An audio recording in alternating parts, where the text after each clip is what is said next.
how can I create my own upfront transition check? That is today's question on the Transition to RIA video series. This is question number 32.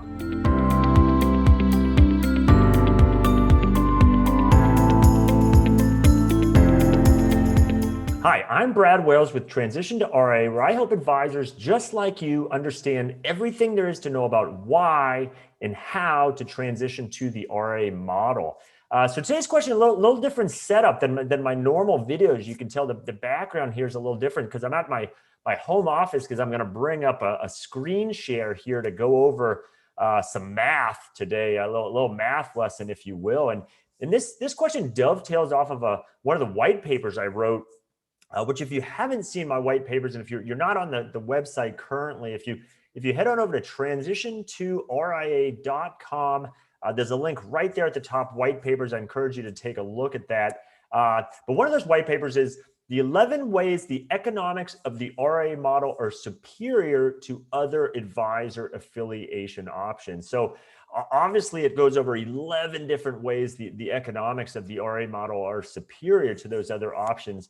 But one of those specifically talks about this concept of an upfront check that you would receive if you went from, maybe if you're currently at a traditional wirehouse type firm, if you were to go to another wirehouse firm, you would generally receive an upfront check. Even if you go to an independent broker dealer, you would generally receive some sort of upfront check, obviously usually smaller than what that wirehouse might provide. But regardless, it's this idea of you get these upfront checks, and the thought is, well, wow, if I go to the RIA world, I don't get any upfront check. And generally speaking, that's correct. There is some opportunity for kind of assistance to help with some startup costs of your RIA, but there's certainly no kind of upfront liquidity event paid for by the custodian, for instance, that maybe you choose to utilize with your RIA. And so some advisors, they kind of shy away and wow, I can get this giant check if I go over to this firm or whatever the case may be. And I think that's very, for lack of a better word, short-sighted, because you're only looking at that first year when you have that mindset. You have to think, okay, if I take that check, in the case of a wirehouse firm, you're locking yourself into probably 10 years, maybe even 11 or 12 is what the kind of the commitment is with receiving that check. So you need to look at the economics, not just in that first year that check goes into your pocket, but how did the aggregate earnings and compensation you will receive over those 12 years? What does that look like? And then what does that how does that compare to these alternatives? And so I get into that in the white paper, but part of that dovetails here into where it's just going to be easier to actually show you visuals and show you numbers and show you some charts, which is what I'm going to do today. So that's why the white paper in that specific section begins to talk about that and then actually refers you now to this video. But part of what got my original thinking on this concept of upfront checks is actually, it was a podcast I was listening to of an advisor. And I thought he put it just fantastic how he framed it. And I certainly won't give it justice. He was much more eloquent in how he explained it, but he was basically given telling the story about how he was talking to a fellow advisor, and the podcast advisor has their own RIA. And he was talking to one of his fellow advisors that he knows that is at a wirehouse and was considering moving to another wirehouse, and was kind of talking about this big upfront check he'd be able to receive. And the RIA advisor pointed out to him and said, you do realize that's just your own money they're paying you. It's just they're paying it to you up front. This is not just magical money that a wirehouse is just created out of thin air and giving it to you. Make no mistake, they are just giving you your own money in year one and extracting it from your future earnings over the balance of that commitment period, maybe that 10-year period. So don't think they're just, out of the kindness of their heart giving you money. That it's your own money. You're just getting up front. And for that luxury of getting it up front, you're taking a meaningful haircut over your potential that you could earn, in this case, in the RIA model instead, to get that up front. So today's video is going to kind of show exactly what this means. But I thought that was a really good way that advisor put it is, is, again, don't think that an upfront check is just some gift. It is your own money. It's just being paid to you kind of, sooner than later, but you're paying a significant price for that luxury. So part of what we're going to talk about, and I'm going to show you the examples, a couple baseline. I'm going to show you, what that math looks like if you go from a wirehouse to a wirehouse to an RIA with no upfront. And then I am going to show you how you essentially can synthetically make your own upfront transition check in the RIA world and what that math looks like. So we're going to go through that as well. So I will caution you ahead of time. There's some math involved. That's why I'm bringing it up on the screen. If you're watching this on a phone, it's probably going to be better on a tablet or a traditional computer screen, so you can see the numbers a little better. But the main thing is, well, there'll be some numbers I share, but also some graphs, and the graphs really just do a good job showing the main theme that we're going to be going through here. So the last piece before we jump into that is this is going to look at a 10-year snapshot of these various scenarios, and you can see how it's different. Keep in mind what I'm going to show you here does not even go into the liquidity event you could have at the end of your career with the value of your practice and how that's dramatically different as your own RIA versus if you were to stay at a wirehouse. That's one of the big topics I touch on in that white paper. So again, if you haven't read the white paper, take a look at it. That is a meaningful variable here that you want to factor as well. But for today's example, we're just saying if you were to take the upfront check, or if you got one or didn't get one, and then what's the next 10 years in aggregate look like? Because again, that's generally the commitment period you have going RIA. But I could have baked it in and said, okay, let's hypothetically say, you make this move, and at the end of 10 years you retire, and what's that liquidity event look like under those different scenarios? And that would only further amplify the point I'm making here about just the differences in the economics of, that traditional wirehouse world, or even independent broker dealer world, and then having your own RIA. So just know everything we're going to show here doesn't even factor in that additional benefit of the higher value your practice would have as your own RIA. Again, take a look at the white paper. I go into a lot of details on exactly how that is and whatnot. So with that, I did want to jump on the screen share now. So give me 1 second to bring that up.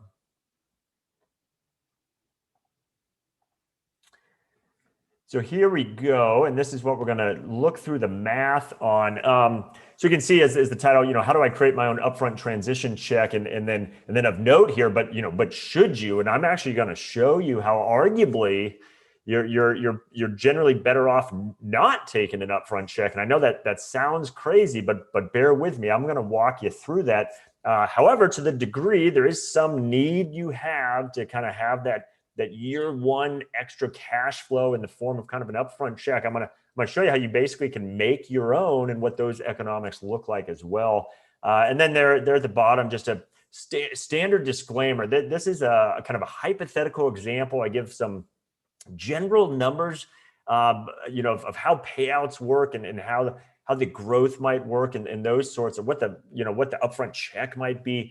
Obviously, every advisor situation is unique and different. So I don't want to imply, or I want to make clear that this is not to say that every situation is going to match this specifically. But I think that the main key is you're going to see that these different scenarios, they vary by such a large margin that even if you tweak some of these variables just a little bit on oh, well, if I was a higher producer than that example you gave, Brad, then my payout would be a little bit higher. And all that's true. But again, I think you can see just the gaps in the total outcomes drive home the message. Even if you tweak it a little, it's not changing the theme here that we're going to be going over.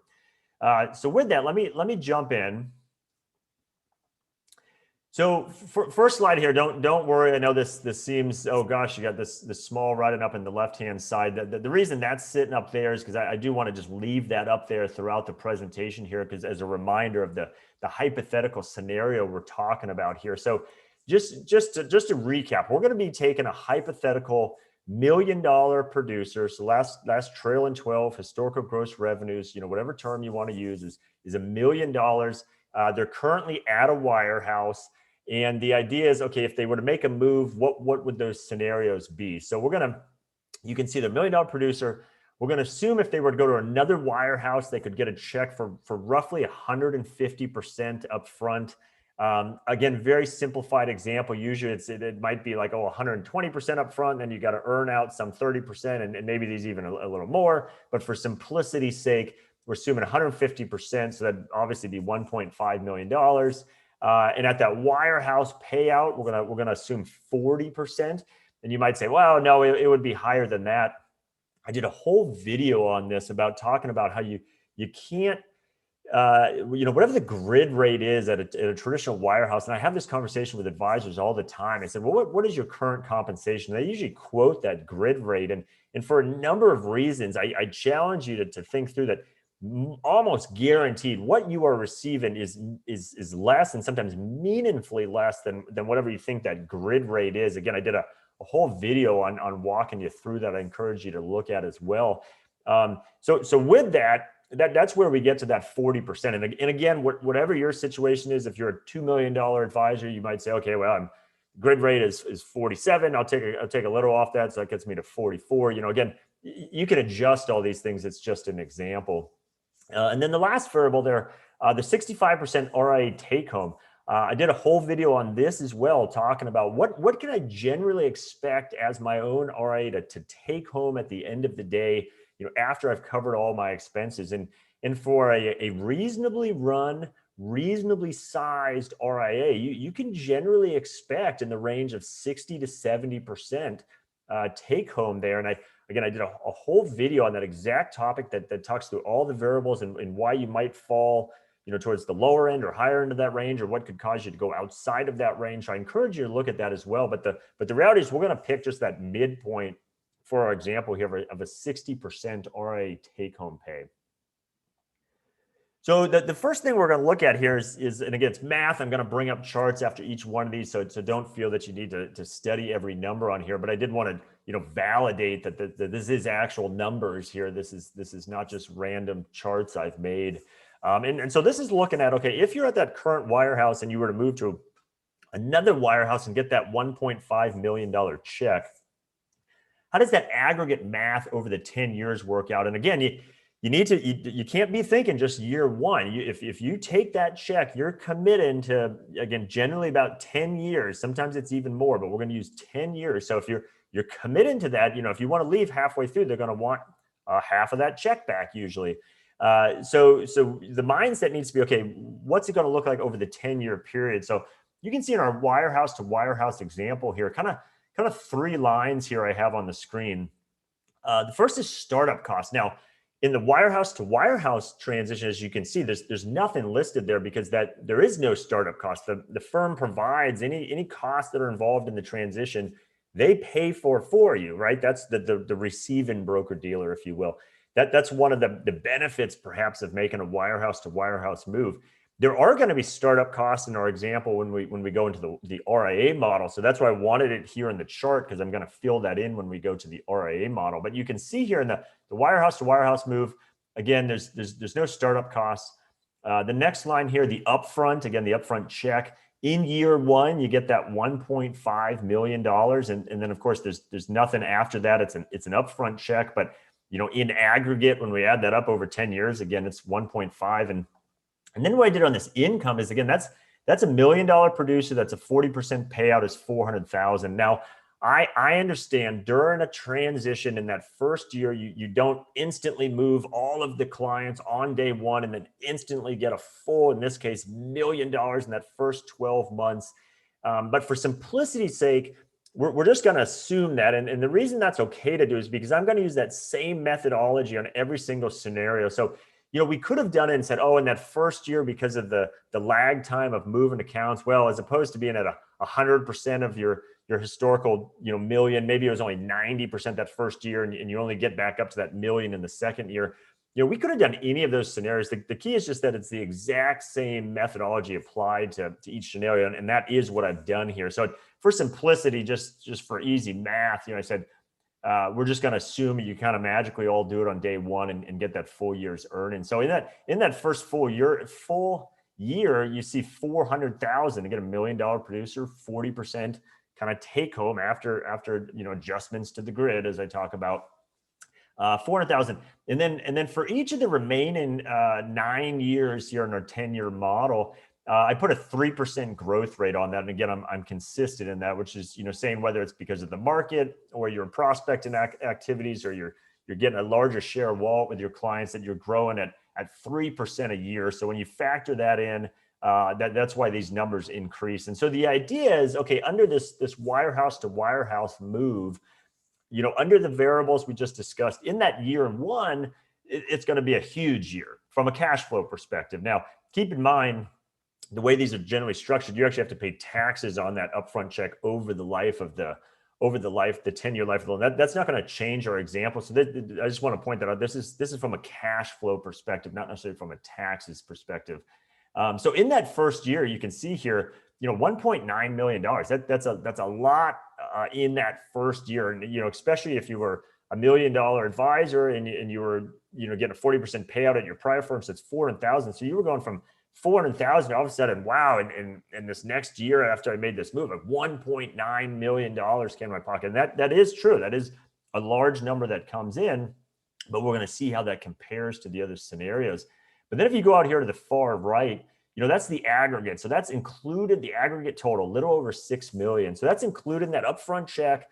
It's including, our payout. It's including, that 3% growth rate over the life of the 10 years. And it's basically saying, okay, hey, after 10 years, you can expect to make, with all that combined, a little over $6 million. So, in a graph here, which might be just easier to kind of interpret as opposed to these numbers up on the screen, that's what you're looking at here. So from left to right at the bottom, again, it's just the 10-year period, from 0 to 10 years. And then on the left axis here is just the money you would earn. So in that first year, you'll see that's why the blue line here is the wirehouse to wirehouse move. That blue line doesn't start, down at 0, because at that first year, you do get that big payday, if you will, of the, your normal payout earnings, but then also that upfront check. So that's why you start here, just under $2 million in that first year. And then you see the steady growth from there again, which is attributed to your normal payout, and then a 3% growth rate as well. So by the time you're done, you're over here at year 10. And in every scenario here I walk you through, I'm gonna bring the chart back up, and we're gonna keep this blue line is consistent. Again, that's the wirehouse to wirehouse move. So if we go back to our numbers here, again, the same thing we just looked at, but now I want to introduce the next scenario. So the next scenario says, okay, instead of going from wirehouse to wirehouse, what happens if you go from wirehouse to RIA? And again, generally in the RIA world, there is no upfront checks or anything like that. Now, sometimes custodians can help with some of the startup costs, maybe cover some of the technology expense or things like that. But for the sake of the model, I'm not even going to factor in any of that. I'm going to assume that they give you 0, just to be the most conservative model possible here. And so again, this is assuming you move from wirehouse to RIA. Now, I talked about in the first scenario here, the startup cost, there was none. In the RIA world, there will be startup costs. And in here, I plugged in just an easy number that is you're gonna have to spend $100,000. And quite frankly, that's probably on the high side for an advisor of this size. Through a lot of my videos, I talk about the startup process of an RIA and the costs associated with it. So I certainly encourage you to take a look at the list of videos, and you can dive through those and really get some of those details. But just to be conservative here and be fair that, okay, there are going to be startup costs, and to kind of keep numbers easy, I did put 100,000. Like I said, that's probably on the high end for an advisor of this size, but it nonetheless drives the point home. So we do have that year one startup cost, and of course that's a one-time event. The next line, upfront. Again, in this scenario, you are getting no upfront. There is no money in that first year or second year or third year or anything like that. There is no big check that comes. So we have zeros there. And then on the income, again, this is where it really is going to start to move the math here, is because, again, under that RA model, when you can get that higher, and I don't say payout, because keep in mind, in the RA world, the payout is technically 100%, but from that you have to cover expenses. So when I talk about take home or the income you receive, that's what that 60 to 70% range, again, generally is. So in our example, we're using the midpoint there of 65%. So again, what that is showing here is this hypothetical example. Assume you could move all your accounts instantly. And in that first year, again, you get 65% take home on that. So that's $650,000. And then again, we apply the exact same methodology, 3% growth going throughout the remainder of the 10-year period. And so kind of what the numbers look like is if you look back at our first scenario, that first year we got $1.9 million in our pocket, and that was fantastic. And wow, if we go to the RIA model, we only get $550,000. It's significantly less in that first year goes into our pocket. However, when we go to the far right here, when we start looking at the aggregate total, look what happens here. And I'm going to throw it up on the chart. But because of that higher take home, that 65% versus the 40%, even without an upfront, because we've committed ourselves to 10 years here, because we took that check, when we let that 10 years play out at the higher take home we could get as an RA, look at the aggregate math, as opposed to about 6.1 million with the wirehouse to wirehouse model, including that big check we got up front. In the move to the RA model with no upfront check, we're getting, call it 7.3 million. So significantly more of importance here. And the graph is going to show this. But if you look here in the middle of my table, and I have this year 6 is marked in green, that's the break-even point, and the graph is going to show that. That's the point where the math in aggregate, and you can't tell just from how the data I've put on the tables here, but when you do the aggregate math, that yes, in scenario 1 here, wirehouse to wirehouse, in that first year, that absolutely wins as far as if we're keeping score versus the wirehouse to RA, because this scenario you only get 550,000. But each year that passes, the second scenario catches up because of that higher payout. And the example I give is it's kind of like refinancing a mortgage, that when you go to refinance a mortgage, you have those closing costs that you have to pay to do it. And there's generally a period of time where you go in and you calculate out and you say, okay, I'm going to save interest after I refinance the mortgage, but I have these closing costs and it's going to take me, say, 2.5 years of lower interest payments before I make up that closing cost. But after I overcome that, from there on forward, it's absolutely pure gravy. I'm saving more money every year thereafter that. So that's what I'm showing here, and the graph will show it that between these two scenarios, you do have to wait to year 6 for those lines to cross. And so, kind of an example, look, as if you were a wirehouse advisor and you have a friend that's a wirehouse advisor, and you both move at the same time, and he or she goes to another wirehouse and you go to RIA, for the first 5.5 years or so, your friend, the other advisor, is going to be better off economically in aggregate. They are winning that horse race through the first 5 years. But then you do reach that break-even point, and then from every year thereafter, you then walk away from a kind of who's better off in an aggregate level here. So I'm going to show you that on the graph. So again, same graph we had before. The blue line is the wirehouse to wirehouse move.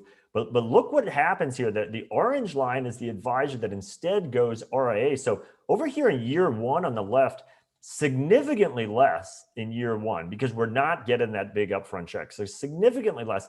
But as the years progress, because of that higher take home every single year, you see that gap narrowing, catching up. And again, we talked about it right around year 6 is where that break even is. And then every year thereafter, and again, this is only 10 years. If you have 15 years left in your career, 20 years left in your career, that line would keep climbing. But you can see where then it starts to build that gap on the way up. And so the math in our example here, you could have done this looking at the numbers in the prior slide, but is a gap after 10 years of about, call it $1.2, $1.3 million difference in aggregate earnings. And again, this is the RIA did not get an upfront check, and the wirehouse advisor got a $1.5 million check. Again, that's the challenge of taking that check up front, and then for that, accepting a much lower take home over the balance of 10 years. This is what happens. Again, for the first 5 years or so as that wirehouse advisor, you're better off.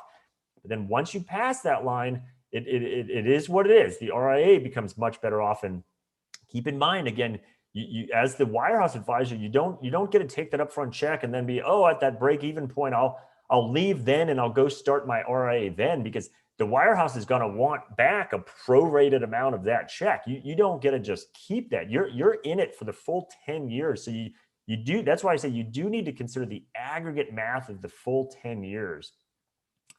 So now if we come back again, same data we were just looking at. Now with this question, I did talk about this idea of, well, what happens if you wanted to create your own upfront check? Could you do that, and what would that math look like? And maybe there's some reason you need that liquidity up front. Again, I'm showing you how you're actually better off going to the RA model, not taking an upfront check. Again, that's what we just looked at here. But to the degree you just need or want, or just mentally say, okay, what would it look like if I were to get an upfront check? And so that's what the next scenario here looks at. So this is basically the same one we just did prior, but we're going to add a new variable into this. So the idea is that the wirehouse to wirehouse got a check for 1.5 million. If you instead go to down to your bank, and maybe you have home equity, you have other collateral, or you could get a margin loan, or whatever your source is, and there's actually lenders out there that lend specifically to financial advisors against their practice values. And let's say you borrow $1.5 million, that same amount that the wirehouse upfront check was. And so that's what we're looking at here in year one. We're basically saying, okay, we're going to go the RIA route, but for whatever our reasons, whether it's mentally or whatever the case may be, we want that same $1.5 million up front. And so one way from a cash flow perspective to get it is to go out and borrow $1.5 million. And so you'll see here in year one, I should say, startup costs, same thing, 100,000. We already talked about that. Upfront loan. So now we have $1.5 million coming into our pocket. So from a cash flow standpoint, $1.5 million into our pocket. The next line down here, now that's a loan. So we're going to have to pay that back. And what I've modeled here to be consistent with our 10-year approach is to say, okay, if we construct the loan, so it's a 10-year loan, I put a 6% interest rate on that. So when you amortize that out, you can see the math here comes to just under $200,000 a year that you have to pay back your cash flow out to go back and pay that back. And of course, the reality of that, if you go to the far right here, that $1.5 million you borrow, because of the interest you'll end up paying on it, you'll end up repaying close to about $2 million, right? That's any sort of loan. You have to factor in that it's going to be higher repayment than the actual original principal. But again, what we're structuring here is we're saying, okay, if we can go out there and get a loan, we get 1.5 million in our pocket. So we feel good about putting 1.5 million in our pocket. For whatever reason, that's important to us. But then we're going to pay it back with interest. So that's what we're baking in here is 10 years worth of repayments to pay that loan back. And then again, the income, the exact same as our prior scenarios, the income as an RIA. And so what does that look like again? So let's start with the year one, which is in yellow here. Again, very, very much more than our prior scenario, because again, we got that, not an upfront check, but we took that loan. So we had $1.5 million come into our pocket. And so you can see all of a sudden now in year one, our aggregate, kind of cash in, if you will, is $1.85 million, which is just under the 1.9 of the wirehouse to wirehouse. And that's because, we have some startup costs. And then again, the take home amount's different. So it doesn't match up perfectly. But the idea is, hey, we're generally close. So if we were really concerned about, wow, I need to be able to match that. And to be honest, sometimes the rationale I hear for why an advisor might even consider something like this is the spouse explanation that I hear, which is if your spouse is aware that another wirehouse firm is willing to give you a check for $1.5 million, perhaps it's hard to go home to your spouse and say, I'm going to start up an RA and I'm going to get zero upfront. And your spouse says, well, I kind of like the $1.5 million. Okay, but zero. And you can show them this math, you can show them this graph. And maybe they're still not buying into it. So perhaps you want to say, okay, if need be, I will show, and we can, if we want to, we can get that same $1.5 million up front, and we're going to do it through a loan in this situation. And here's what the math looks like. So again, in year one, we're at 1.85 million, very similar to the 1.9 million of the wirehouse to wirehouse. But the key is, again, we want to look at everything aggregate. So even though we have interest to pay on the loan and we got to pay the loan back, all those things, if we come out here and look at the yellow box on the far right, 6.8 million in aggregate compared to the, call it 6.1 million of the wirehouse. So you see what we've done here. We've effectively recreated the upfront that the wirehouse was paying. We've synthetically made it ourselves by taking out a loan, which even though we have to pay that loan back, and even though that loan is paid back with interest, in aggregate, we are still significantly better off under the RIA route because of that higher income over those 10 years. It's just math. And if you look here, the green box, so in year 2, again, that's our break even. So let me bring up the chart here. So again, blue line is the wirehouse to wirehouse. That has not changed. That's consistent on all charts I show here. The gray line is this idea of, let's start my own RIA and I'll create my own upfront check with a loan. You can see right here and on the left here in year 1, we're only slightly below. And again, that's because the RIA had some startup costs and things like that. But basically, to the degree we feel we need to be roughly equal in year 1, because it was mentally, we just couldn't get past that prior example where there was such a big gap in year 1. There we are. And the math shows here, you can see it's just about year 2 as opposed to year 6, actually, where there's the crossover point. And then from that point forward, you can see how you're better off as an RIA, even after having taken out this loan that you had to repay, to the tune of, again, in this hypothetical example, $700,000-800,000. Now to be sure, again, keep in mind, that's, call it $767,000. Our prior example without the loan was 1.265 million. Now the reason the big gap is because you're paying interest on that loan. If you want that upfront check, you got to pay interest on that. Is dragging down your aggregate earnings. So again, without an upfront, that gap is called 1.2 million. But even if you wanted it, you could still get that year 1 cash flow coming in and still be significantly better off. Just not as better off, but still quite a gap there. Again, you always want to be looking at the 10-year aggregate difference here. And then the almost the kind of final scenario here is, again, here's our same numbers we've been looking at.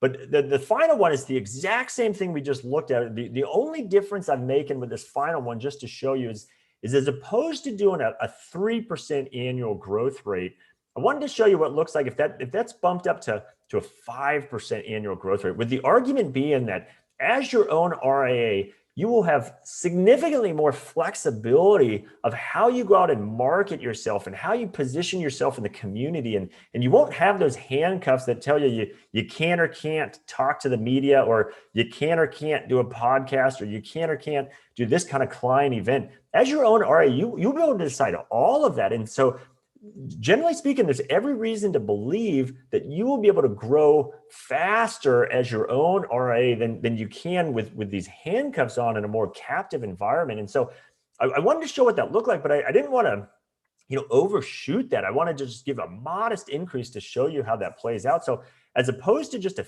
3% growth rate, which is what everything we've shown here, I just bumped it up to 5%. So I'm not getting crazy. I'm not trying to tell you, as your own RIA, you'll grow 10% a year. Now some RIAs do grow that fast or even faster, but I'm just showing you, just with some additional flexibility, if you could increase your growth rate from 3% to 5% because of all that extra flexibility you have, what would that number look like?